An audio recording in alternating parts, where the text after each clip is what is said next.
The top of the hour, zeroing in on high crime areas. It's a top priority in St. Louis tonight after a weekend of deadly shootings. You're watching News 4 at 6. I'm Corey Stark. And I'm Lauren Traeger in for Samantha tonight. By the time the weekend was over, at least 8 teenagers were shot, one of them killed. This is a crime alert. Various areas of the city are seeing crime spikes. Tonight, News 4's Emma Hogue is going to the top, asking leaders what the plan is to curb the crime, cutting violence and killings. And we're doing the right things over time that will have an impact on this, but it won't happen overnight. After a weekend shooting spree, interim public safety director Daniel Isom says the city is taking action, but also encouraging people to have patience in the process.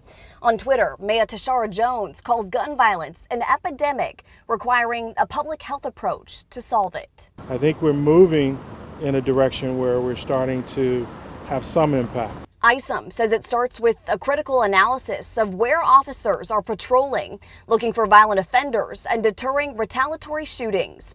The second part is providing more resources, especially to young people, intervening before it's too late. A lot of it is young people who have nothing to do on the weekends or in the evening, and so we need to find things that will occupy their time and move them in a positive direction. So far this year, there have been 81 homicides in St. Louis City, slightly up from the 78 homicides recorded this time last year. The police department says they've upped patrols in 13 high-risk neighborhoods in North and South City.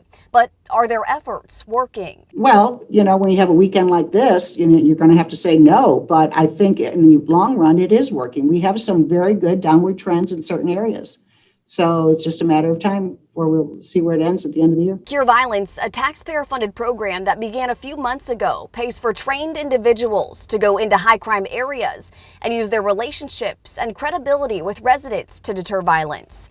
Dr. Frederick Eccles with St. Louis City Health oversees their efforts and says crime in targeted areas like Walnut Park, Dutchtown Gravois, Wells Goodfellow, and Hamilton Heights is down over 50%.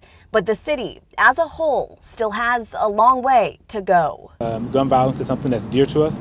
There's a lot of work that needs to be done in the city of St. Louis, and we're dedicated. If you're looking for crime stats on the city police department's website, you'll find they haven't been updated since last December. I'm told the federal government is forcing them to switch databases and that they're still working out some of those kinks. Still no timeline on when that portion of the website will be back up and running, but worth noting they are making specific statistics available to the media upon request. Reporting downtown tonight, Emma Hogue, News 4.